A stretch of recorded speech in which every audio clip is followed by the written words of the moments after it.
Bonjour mes chers apprenants, aujourd'hui on va étudier la leçon de lexique dans le titre, le sens propre et le sens figuré. Mais d'abord on commence par un rappel. Qu'est-ce que les synonymes? Oui, les synonymes sont des mots qui ont des sens voisins et appartiennent à la même classe grammaticale. Par exemple, l'adjectif joyeux a comme synonyme les adjectifs gai, content, heureux, ravi, satisfait. Alors, observez maintenant les exemples suivants. En automne, le soleil se couche tôt à 17 heures. Sens figuré. Cet enfant se couche suffisamment d'heures pour garder une bonne santé. Sens propre. D'abord, quel est le verbe conjugué dans les deux phrases? Oui, se couche. Est-ce qu'il a le même sens dans les deux phrases? Non. Pourquoi? Dans la phrase A, se coucher signifie disparaître, car c'est le coucher de soleil ou le crépuscule, le soleil disparaît puisqu'il commence à faire nuit.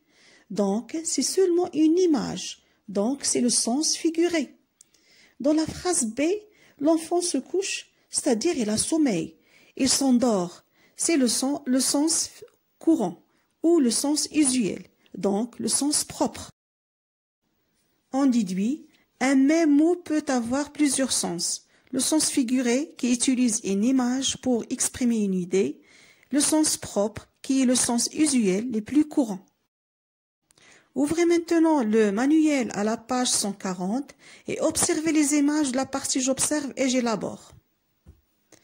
Est-ce que le mot « elle » a le même sens dans les deux images? Non. Pourquoi?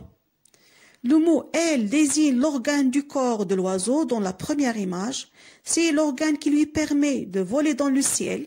Donc, c'est le sens courant ou le sens propre du mot « elle ».